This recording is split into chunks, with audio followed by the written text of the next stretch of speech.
In the vastness of space, where civilizations rise and fall like waves against cosmic shores, there existed a truth so fundamental that every sapient species learned it within their first century of spaceflight.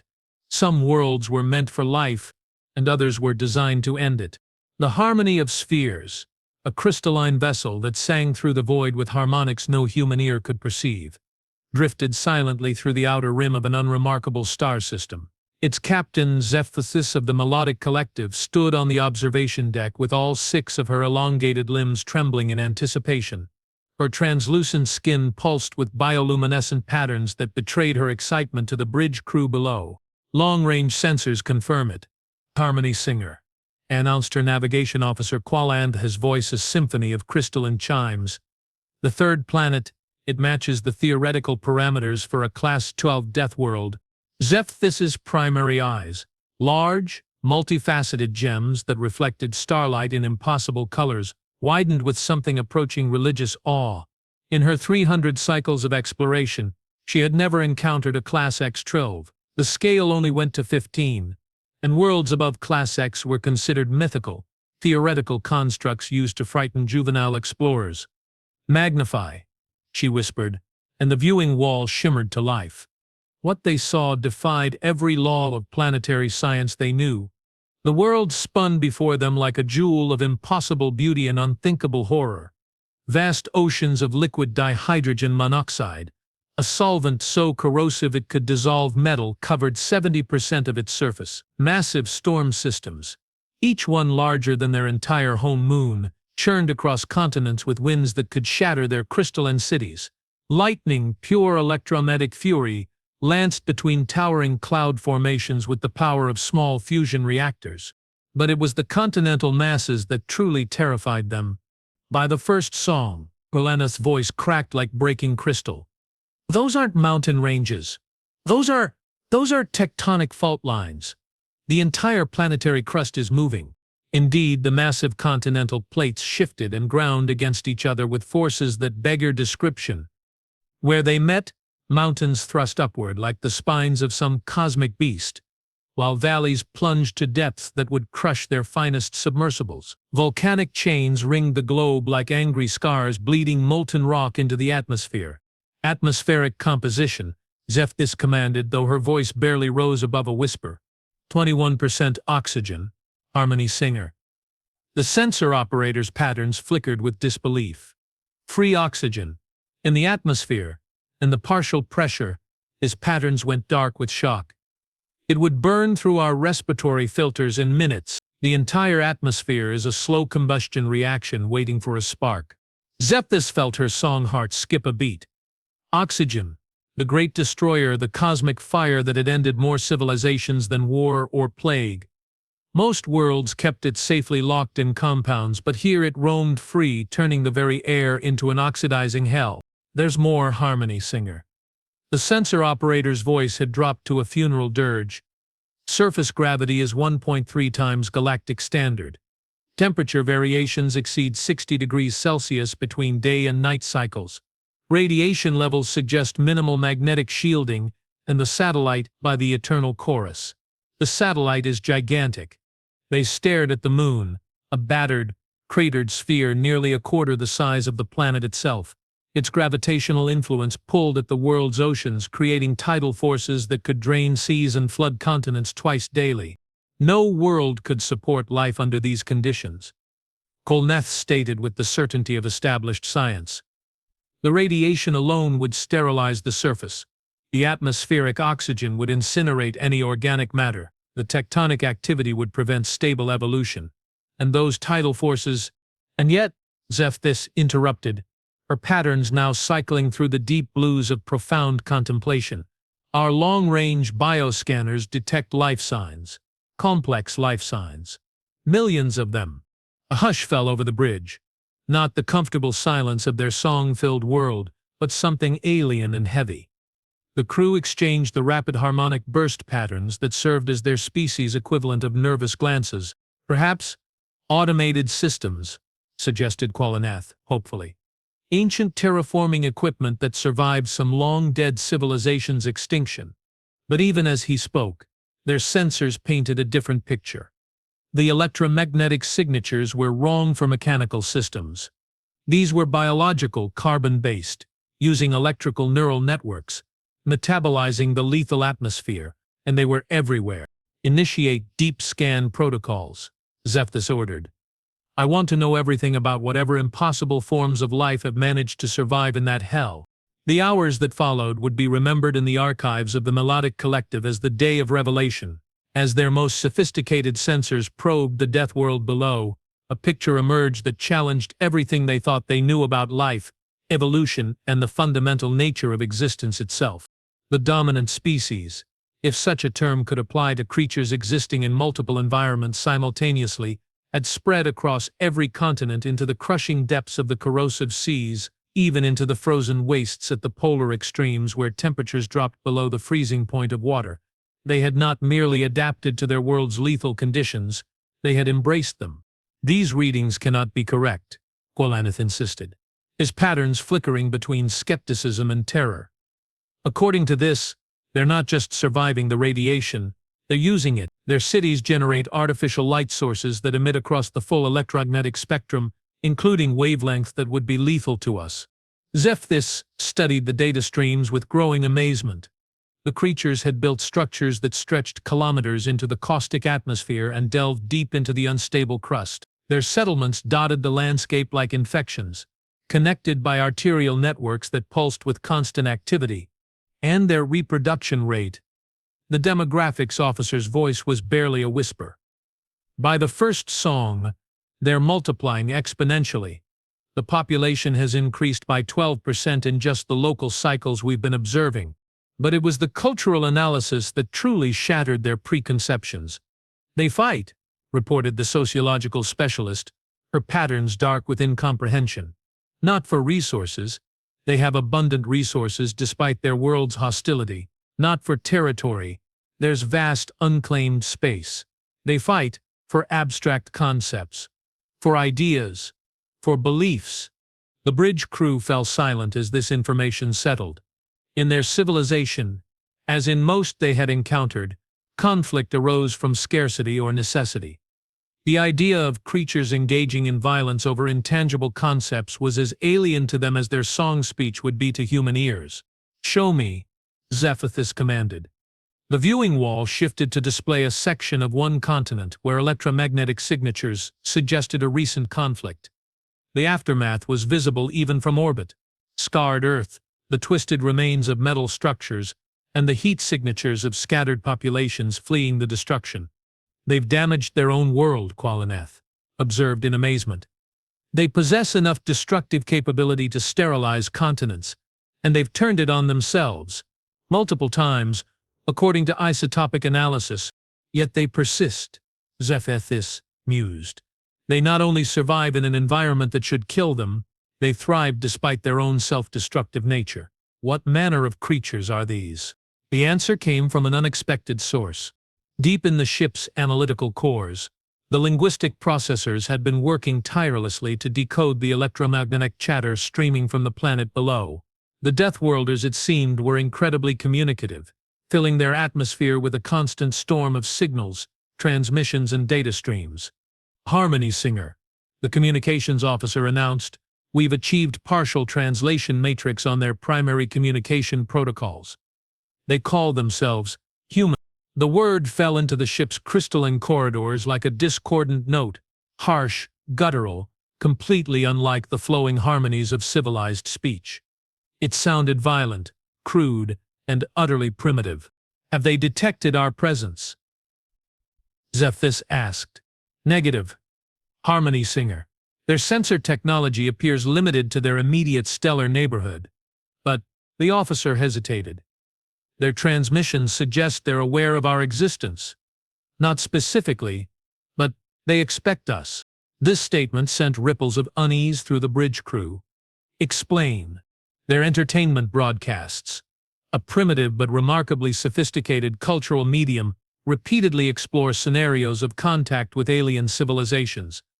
They've theorized about our existence for generations, developed protocols for communication, even imagined various forms we might take." Zephthys considered this. Most species discovered space travel before they seriously contemplated the existence of other sapient life. The idea that creatures still confined to a single world, especially a death world, would spend time imagining galactic civilizations suggested a peculiar form of intelligence. What do their projections suggest about their expected behavior upon contact? That's complicated. Harmony Singer. Their scenarios range from peaceful cooperation to violent resistance to complete cultural transformation. They seem to anticipate all possibilities simultaneously, a species that prepares for multiple contradictory outcomes. Kloneth mused. Either they're paralyzed by indecision, or they're adaptable enough to handle whatever actually occurs, Zephthis finished. As if to underscore this point, their sensors detected a new development on the planet's surface. A massive storm system, the kind that would send their own cities deep underground for protection, was tracking directly toward one of the major population centers. Instead of fleeing or seeking shelter, the humans were watching. "Magnify Sector 77 Alpha," she ordered. The viewing wall focused on a coastal region where millions of the creatures had gathered, but rather than the panicked evacuation patterns they expected, the electromagnetic signatures suggested something else entirely. Excitement, anticipation, even enjoyment. "They're treating it as entertainment," the cultural analyst reported in disbelief. "The storm, which will generate wind speeds exceeding 200 kilometers per hour and tidal surges that could flood their settlements. They're calling it hurricane watching. It's recreational." The bridge fell silent again. On their homeworld, storms were gentle things, brief songs of wind and rain that their ancestors had composed into their cultural mythology. The idea of creatures finding pleasure in weather systems that could level cities was beyond their comprehension. "Harmony Singer," the tactical officer spoke for the first time, his pattern cycling through the deep reds of concern. "I've completed preliminary threat assessment of this species, based on observed capabilities and behavioral patterns. Yes? If they ever achieve interstellar travel, they will be unlike anything the galaxy has seen. Their adaptability to extreme environments, their capacity for rapid reproduction, their apparent comfort with violence, and their technological advancement despite their world's hostility, they could spread across inhabited space like a plague." Zephthis studied the world turning below them. "Beautiful, terrible, impossible, or like explorers," she said quietly. "Perhaps their nature isn't a curse but an evolution. Perhaps surviving in that hell has created something new." "What are your orders, Harmony Singer?" She considered carefully. First contact protocols were clear. Initial observation, cultural assessment, technological evaluation, and then if the species proved compatible with galactic civilization, formal diplomatic introduction. The process usually took cycles of careful study, but these were not usual circumstances. "We observe," she decided. "We learn. And we prepare. Because if these humans ever leave their death world—" She didn't finish the sentence. She didn't need to. Below them, Earth continued its violent dance around its star, blissfully unaware that its children were about to become the most fascinating and potentially dangerous species the galaxy had ever encountered. In the depths of their crystal ship, automated systems began compiling the first report that would be transmitted to the Galactic Council. It would arrive 18 cycles later, carried by quantum-fold communicators across vast stellar distances. When it did, it would forever change how every civilized species viewed the dark spaces between the stars. Because out there, in the cosmic wilderness, they had always assumed empty of intelligent life. Something had evolved in conditions so harsh that merely surviving them was an act of defiance against the universe itself. And soon, very soon, that something would be coming to visit. The universe was about to discover that some species didn't just survive their death worlds, they conquered them. 18 cycles later, the quantum-fold transmission reached the Galactic Council's primary hub on Nexus Prime. Within moments of its arrival, every major civilization in the galaxy would receive a copy.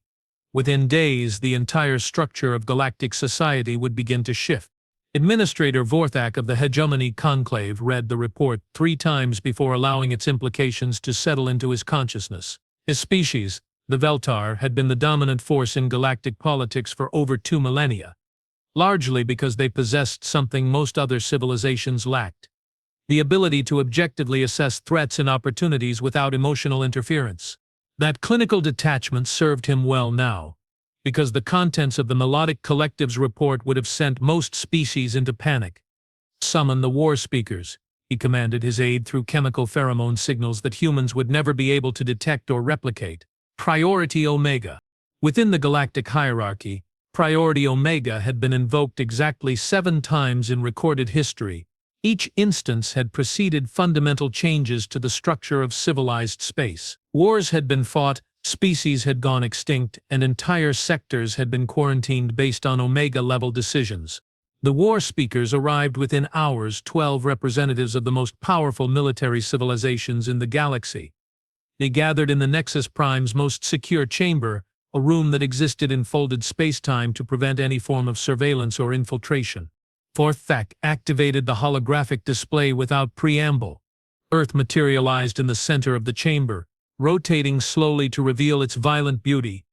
Storm systems swirled across the continents. The massive moon pulled at the oceans. Volcanic chains glowed like angry veins along tectonic boundaries. "By the deep dark," whispered Speaker Mothral of the Aquatic Dominion, her voice a series of subsonic pulses that made the water in the chamber's life support systems vibrate. "Is that a natural world?" "Class 12 Deathworld," Vorthak confirmed.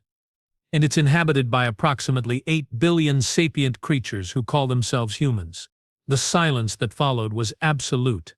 Speaker Grethanos of the Silicon Collective, a species that reproduced through crystalline matrices and thought in geological timescales, was the first to process the implications.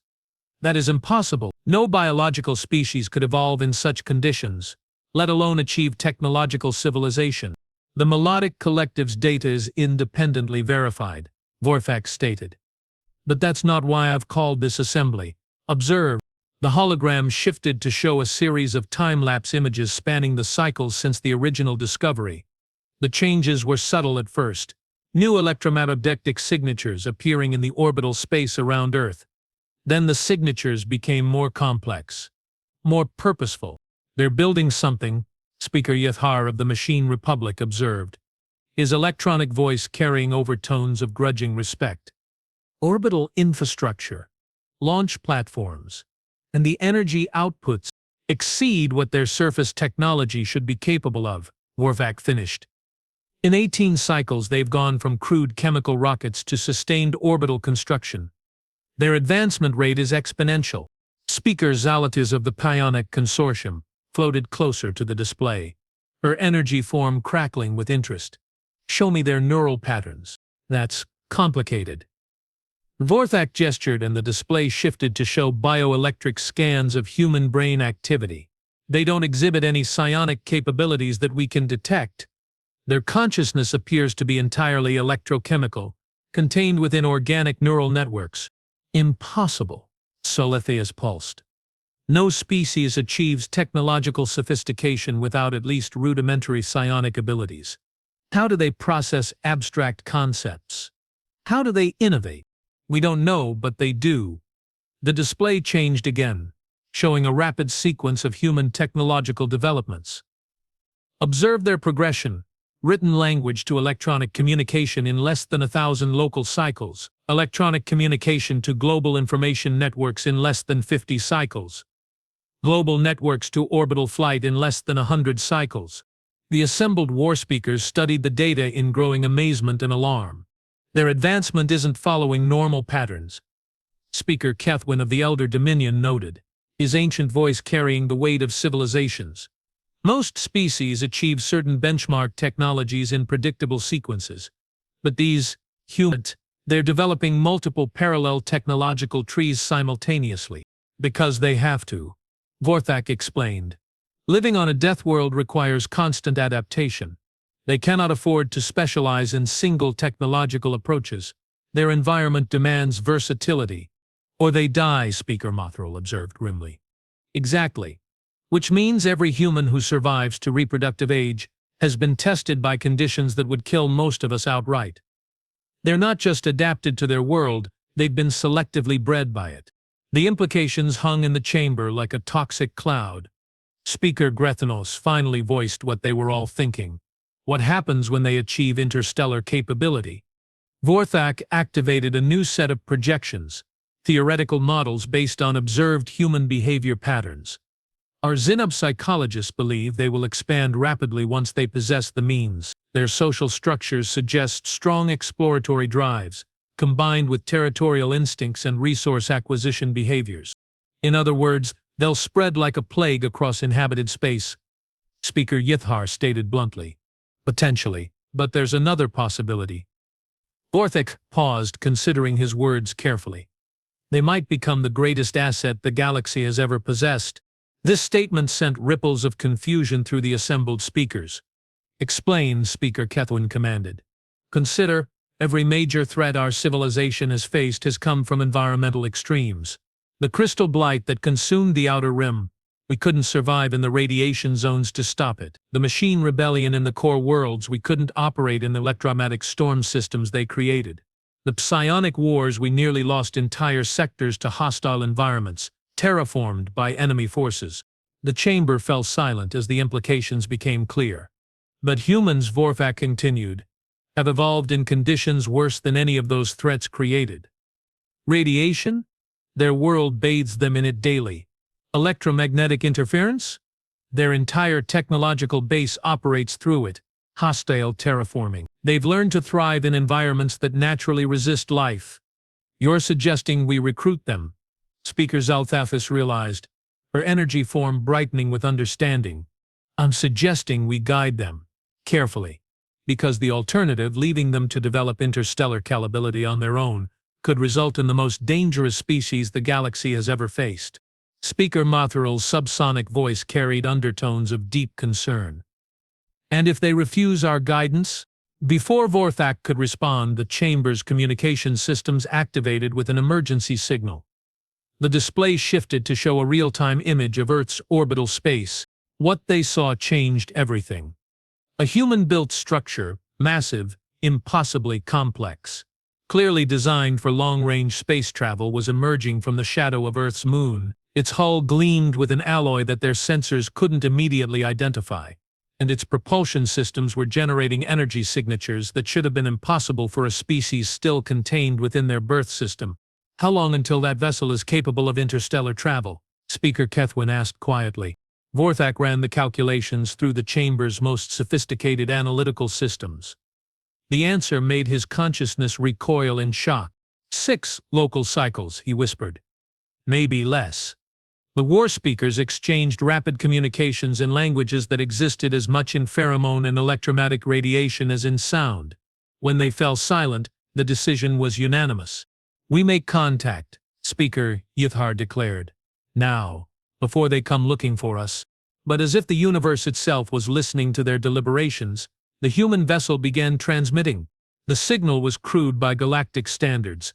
Electromagnetic radiation carrying digital information, but its content was unmistakable. Mathematical progressions, scientific constants, and star charts showing not just Earth's immediate stellar neighborhood, but accurate maps of local galactic geography extending several thousand light-years in all directions. They know we're here, Vorthak said quietly. They know we've been watching, and they know where to find us. Speaker Zalthius pulsed with sudden realization. The transmission patterns, those aren't random. They're structured like our own quantum fold communications.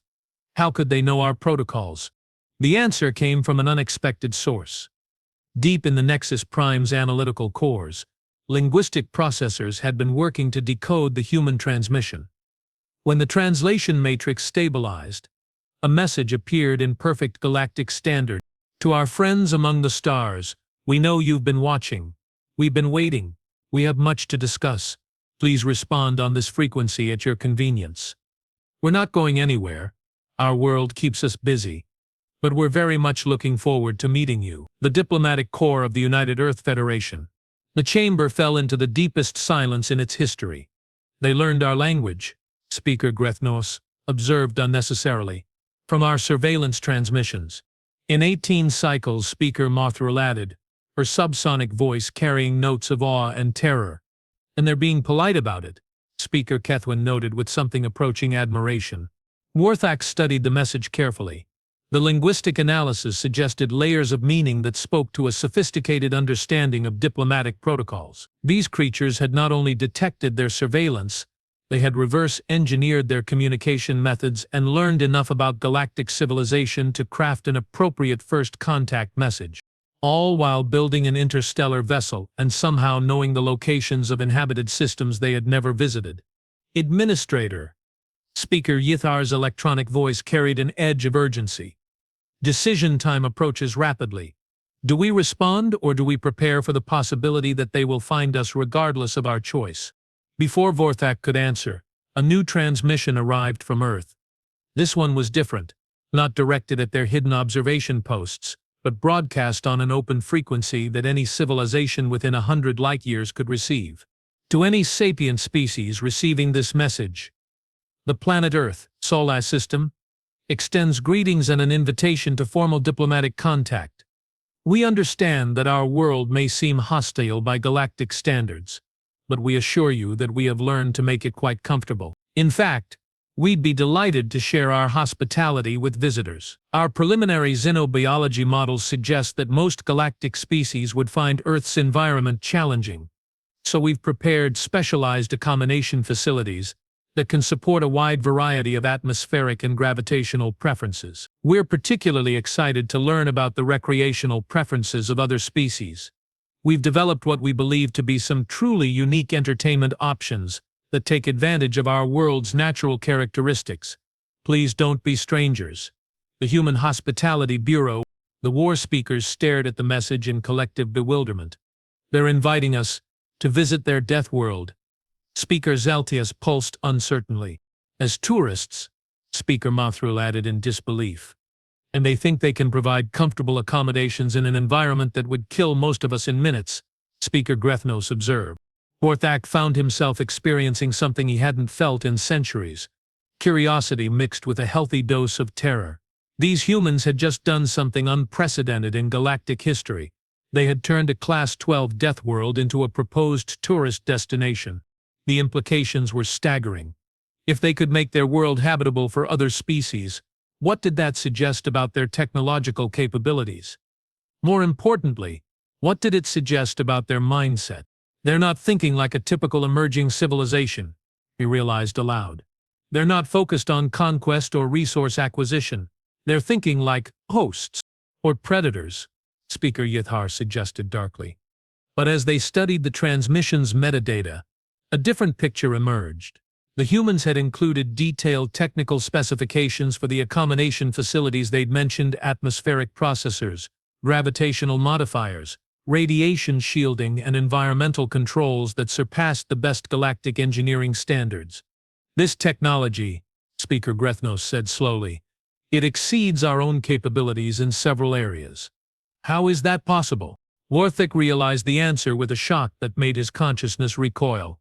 Because they developed it to survive on their own world. We've never needed to create atmospheric processors that can handle Class 12 environmental extremes. We've never had to. But for humans, these aren't advanced technologies. They're basic survival tools. The full scope of what they were facing began to dawn on the assembled war speakers. Humanity wasn't just another emerging civilization. They were a species that had developed solutions to problems the rest of the galaxy had never needed to solve, which meant they possessed capabilities that no other species could match. Recommendation? Speaker Cuthwin asked formally. Vorthak considered carefully. Every instinct developed over millennia of galactic politics suggested caution, careful negotiation, gradual contact, but every analysis of human behavior patterns suggested that such approaches might be not just unnecessary but counterproductive. These creatures had spent 18 cycles knowing they were being observed, during which time they could have developed weapons, demanded contact, or simply launched their interstellar vessel toward the nearest inhabited system. Instead, they had built tourist facilities and sent polite invitations. We accept their invitation, he decided. A small diplomatic mission, full environmental protection protocols. We go to their world and we discover what kind of species voluntarily lives in hell and calls it home. As the war speakers dispersed to prepare for the most dangerous diplomatic mission in galactic history, none of them could have anticipated what awaited them on humanity's Deathworld. They expected to find a species struggling to survive in impossible conditions. Instead, they were about to discover a species that had learned to turn impossibility into paradise. The diplomatic vessel, Eternal Confluence, approached Earth with all the stealth technology the galaxy could provide. Its hull shifted through spectral frequencies to avoid detection. Its engines generated no heat signature, and its very presence was masked by probability fields that made sensors report empty space. None of it mattered. "Incoming transmission," announced the communications officer, her crystalline voice resonating through the bridge with barely contained amazement. "Direct beam, targeted specifically at our location, using quantum fold protocols." Administrator Warthik felt his consciousness ripple with something approaching panic. "Impossible. Our stealth systems—" "Irrelevant, apparently," interrupted the message, as it materialized in the chamber's display matrix. A human face, bipedal bilateral symmetry, primitive yet somehow compelling, smiled at them with an expression that universal translators could only describe as welcoming amusement. "Hello, friends from the Galactic Council," the human said, its voice somehow conveying warmth despite the mechanical translation medium. "I'm Director Rebecca Hayes of Earth's Xenological Contact Division. We've been tracking your approach for the past 6 hours, and we're absolutely delighted you decided to accept our invitation. Please adjust your trajectory. Coordinates: 34.0522 Dower, 118.2437 W. That's Los Angeles International Spaceport. We've prepared a reception area specifically designed for your vessel's specifications." The bridge fell silent except for the subtle harmonics of stressed crystalline structures. "They detected us," Qualification Officer Yethamara stated unnecessarily, her bioluminescent patterns cycling through colors that had no names in any known language. "They tracked us," Navigation Officer Prelanath added, his voice carrying overtones of professional respect mixed with existential dread. "They prepared for us," Security Chief Dranvak concluded grimly. "Which means they know exactly who we are, what we're capable of, and how many are coming." Borthak studied the human's face on the display. The features were alien, too symmetrical, too mobile, too expressive. But the intelligence behind those strange eyes was unmistakable. More than intelligence. Competence, confidence, and something that translated roughly as hospitality mixed with barely contained excitement. "Respond," he decided. "Standard diplomatic protocols." "Actually," the human continued before they could transmit, "we should mention that standard galactic diplomatic protocols won't be necessary here. We've reviewed the treaties, procedures, and cultural guidelines. Fascinating reading, by the way. But we've found that most galactic civilizations prefer a more relaxed approach when visiting Earth. You'll understand why once you see what we've prepared for you." The transmission ended with what their cultural databases identified as a wink, a deliberate closing of one optical organ that apparently conveyed humor, conspiracy, or flirtation depending on context. "How could they possibly know our diplomatic protocols?" Yetimara asked. "More importantly," Dranvak growled, his patterns shifting to combat readiness configurations, "how do they know who we are?" The answer came as their vessel adjusted course toward the specified coordinates. Earth's surface resolved in the viewport with stunning clarity, revealing a world that defied every expectation they had formed. The first shock was the cities. Where their databases had led them to expect primitive settlements clustered around basic resources, they found gleaming metropolises that rivaled anything in galactic civilization. Towers of metal and transparent materials stretched kilometers into the atmosphere, connected by transportation networks that pulsed with constant activity. The electromagnetic signatures suggested power generation methods that their engineers would consider theoretical at best. But it was the environmental modifications that truly staggered them. "By the eternal song," whispered Yethmara, "what have they done to their world?" The viewing displays showed massive atmospheric processors working in harmony with natural weather systems, transforming the violent storms that should have devastated the surface into controlled energy sources.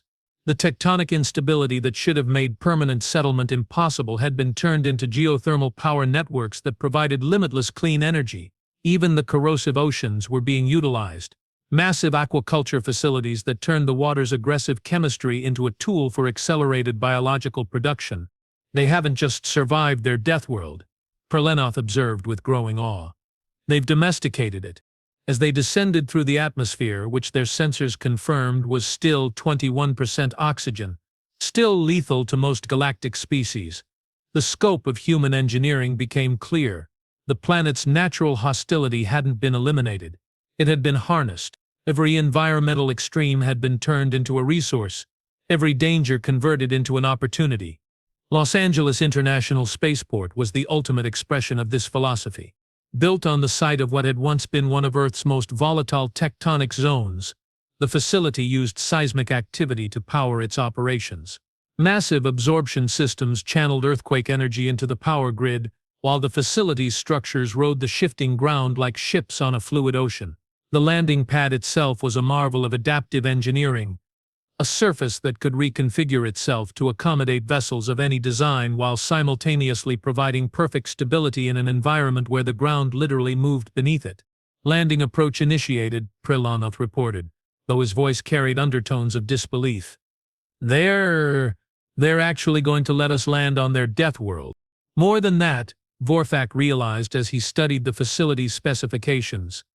They've built us a Class 1 environment chamber that can support our atmospheric and gravitational needs, while somehow integrating it seamlessly with their local infrastructure. The engineering required to create such a facility. He didn't finish the sentence. The engineering required was beyond what any single galactic civilization could achieve. It would have taken a cooperative effort from a dozen species, centuries of planning, and resources equivalent to terraforming an entire world. Humanity had apparently built it as a weekend project. The landing itself was smoother than anything they had experienced on worlds specifically designed for galactic commerce. As the eternal confluence settled onto the adaptive surface, connection ports emerged from the ground with millimeter precision, automatically interfacing with their vessel's systems to provide power, atmosphere, and communication networks. "They've hacked our ship," Dronvak announced, his patterns cycling through alarm colors. "Multiple system intrusions, all passive, all providing enhanced functionality rather than compromising security. They're upgrading us," Yathmara corrected, studying the data streams. "Our environmental systems are now operating at 207% efficiency. Our power grid is drawing supplemental energy from local sources. Our communication array has been integrated with their global network. And they did it all without asking permission," Vorfak noted grimly. Before anyone could respond, the external viewports revealed the welcoming committee. Humans. Dozens of them standing casually on the landing pad despite the fact that their location was experiencing continuous seismic activity that would have sent most species fleeing for shelter. They wore no environmental suits, no protection against the radiation that streamed constantly from their star, no obvious life support systems of any kind. They were simply standing there in their Deathworld's natural environment looking pleased to see visitors. At their head stood Director Rebecca Hayes, taller in person than the transmission had suggested, with the kind of easy confidence that came from never having encountered an environment that could kill her. When she smiled, it was with the genuine warmth of someone welcoming friends to her home. "Shall we?" she asked through the communication systems, gesturing toward a structure that their sensors identified as an environmental transition chamber. "We've prepared quite an experience for you." The diplomatic protocols developed over millennia, the galactic contact had no procedures for this situation. They were not being met by a primitive species seeking guidance, nor by an aggressive civilization demanding recognition. They were being welcomed by hosts who seemed genuinely excited to show off their world to visitors. "Administrator," Dronvak's voice carried a note of urgent warning. "I recommend extreme caution. This situation is unprecedented." Vorfak considered their options. Standard procedure would be to insist on neutral meeting ground, a sterile diplomatic facility where both parties could interact safely. But humanity had already demonstrated capabilities that made standard procedures meaningless. More importantly, they had demonstrated something else. They weren't afraid of galactic civilization. They were curious about it. "We proceed," he decided. "Full diplomatic protocols, but we accept their hospitality. I want to understand what we're dealing with." The transition from their vessel to the human-built environmental chamber was seamless. One moment they were breathing the carefully controlled atmosphere of their ship. The next they were in a space that perfectly replicated their home environment while somehow maintaining visual contact with Earth's surface. The walls were transparent aluminum, a material they had thought was theoretical, and through them they could see the human facility continuing its normal operations. Workers moved across surfaces that were actively shifting with seismic activity, maintaining equipment that operated in direct contact with the corrosive atmosphere, performing maintenance tasks that should have required full environmental suits. "Welcome to Earth," Director Hayes said as she joined them in the chamber. She had changed into what appeared to be formal attire, though by human standards, apparently formal attire meant clothing that would have been suitable for recreational activities by galactic norms. "I hope you'll forgive the informal setting, but we've found that most visitors prefer to ease into Earth's full environmental experience gradually." "Full environmental experience?" Yathamara echoed. "Oh, you haven't seen anything yet," Hayes replied, her expression lighting up with what could only be described as enthusiasm. "We've prepared a complete tour of Earth's recreational facilities. You're going to love what we've done with the Mariana Trench. We've turned it into the galaxy's deepest underwater resort, and our Himalayan facilities take advantage of the reduced atmosphere and extreme cold to create truly unique recreational opportunities." Vorthak felt his consciousness struggle to process this information. "You've built recreational facilities in your world's most lethal environments." "Not just built," Hayes corrected cheerfully. "We've built them as improvements on those environments. The Sahara Desert experience uses focused solar collection to create temperature variations that most species find exhilarating. Our Antarctic facilities combine the natural beauty of continent-wide ice sheets with geothermal comfort systems. And Yellowstone," she paused, her smile becoming almost predatory. "Yellowstone is where we really show off." Before anyone could ask what Yellowstone was, she activated a holographic display that filled their chamber with images that defied belief. Massive geothermal features, geysers, hot springs, volcanic pools, had been turned into what could only be described as the galaxy's most extreme spa resort. Beings of various species were visible enjoying treatments that involved direct exposure to superheated mineral water, volcanic gas therapy, and what appeared to be recreational swimming in pools of liquid sulfur. These are not humans," Rumvac observed, studying the figures in the hologram. "Oh no," Hayes confirmed happily. "These are our current guests. The Aquatic Dominion delegation has been here for 3 months. They absolutely love our deep ocean volcanic vent tours. The Silicon Collective representatives extended their stay indefinitely after discovering our lava flow meditation chambers. And the Psionic Consortium," she paused, her expression becoming thoughtful. "Well, let's just say that Earth's natural electromagnetic field has some very interesting effects on psionic abilities. Most of them report that their powers are enhanced by several orders of magnitude." The chamber fell silent as the full implications became clear. "You're telling us," Vorthak said slowly, "that representatives of major galactic civilizations are voluntarily visiting Earth for recreation?" "Not just visiting," Hayes corrected. "Many of them have applied for permanent residency. It seems that once most species experience what Earth has to offer, they find their home worlds rather tame by comparison." She activated another display, showing what appeared to be a thriving interstellar community. Beings of dozens of different species were visible working alongside humans in various industries, all of them operating in Earth's natural environment without any apparent difficulty. "How is this possible?" Yathamara whispered. "Oh, that's the beautiful part," Hayes replied. "It turns out that Earth's environmental extremes don't just make humans stronger, they make everyone stronger.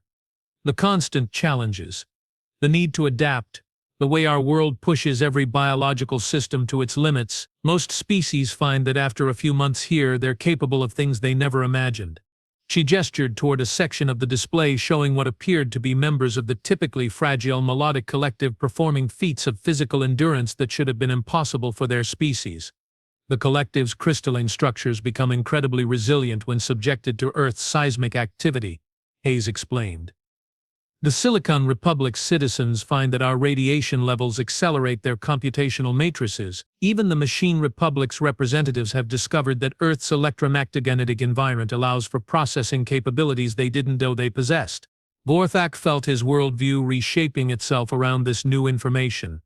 "You're saying that Earth doesn't just support galactic species, it improves them." "We prefer to think of it as unlocking potential," Hayes replied diplomatically. Every species that's visited Earth has discovered capabilities they never knew they had. Apparently, the galaxy's been playing it safe for so long that most civilizations have forgotten what they're truly capable of. And the humans? Runvac asked, though he suspected he already knew the answer. Hayes's smile became something that was both beautiful and terrifying. We've been living here all along. This is what we consider normal. So when we finally got to meet our galactic neighbors, she shrugged. Let's just say we were somewhat disappointed by how limited everyone seemed to be. The implications crashed into Vorthak's consciousness like a collapsing star. Humanity hadn't just survived on a Deathworld. They had thrived on it to such an extent that the rest of the galaxy seemed primitive by comparison. They hadn't needed to be integrated into galactic civilization. Galactic civilization needed to be integrated with them. The accommodations we prepared for you, Hayes continued. They're not just comfort facilities. They're training environments. If you choose to stay, and most visitors do, we'll gradually expose you to Earth's natural conditions. Within a standard galactic year, you'll be capable of things your species has never achieved. And if we refuse? Dranvac asked. Hayes's expression became genuinely puzzled. Why would you refuse? You've spent your entire civilization avoiding challenges, eliminating risks, creating perfectly safe environments. Don't you want to know what you could become if you stopped being afraid of everything? The question hung in the chamber like a revelation. For millennia, galactic civilization had been built on a foundation of safety, predictability, and risk avoidance. They had created perfect worlds, eliminated dangers, and built societies where nothing could threaten their comfortable existence. And in doing so, they had made themselves weak. Humanity, meanwhile, had embraced every danger their world could offer. They had turned lethal challenges into recreational opportunities, transformed environmental hostility into competitive advantages, and built a civilization based not on avoiding risks, but on conquering them. There's something else you should know, Hayes added, her voice becoming more serious. Earth isn't unique.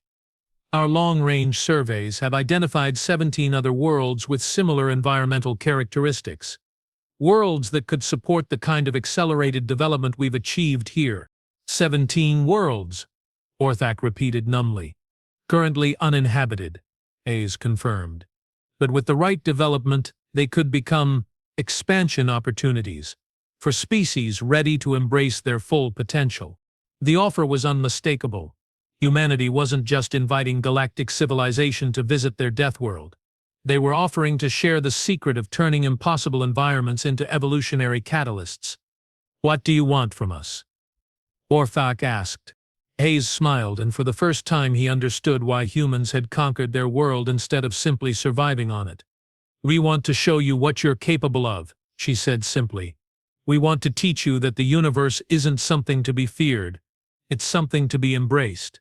We want to help you remember that sapient life wasn't meant to hide from challenges, but to face them. She gestured toward the viewport, where Earth's magnificent hostility was on full display. Storms that could level cities, tectonic forces that could reshape continents, radiation that could sterilize worlds, and in the middle of it all, thriving civilizations that had learned to dance with forces that could destroy them. The galaxy has spent millions of years creating perfectly safe mediocrity, Hayes continued. We're offering you the chance to create dangerous excellence. Vorthak looked at his fellow diplomats and saw the same realization dawning in their patterns and postures. They had come here expecting to meet a primitive species in need of guidance. Instead, they had discovered that they were the primitives, and humanity, patient, welcoming, impossibly competent humanity, was offering to teach them how to grow up. When do we start? He asked. Hayes's smile could have powered a small star. Welcome to Earth, she said. Let's begin with something simple. How do you feel about active volcanoes? As the first galactic diplomats began their introduction to life on humanity's Deathworld, a fundamental shift began to spread throughout civilized space. Species that had spent millennia avoiding challenges suddenly found themselves questioning whether safety was truly the highest goal of sapient existence. Within a generation, the galaxy would be transformed.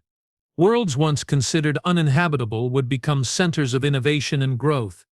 Species once thought to have reached their evolutionary limits would discover new heights of capability, and at the center of it all would be humanity, the species that had learned the universe's greatest secret. True strength came not from avoiding the impossible, but from making it routine.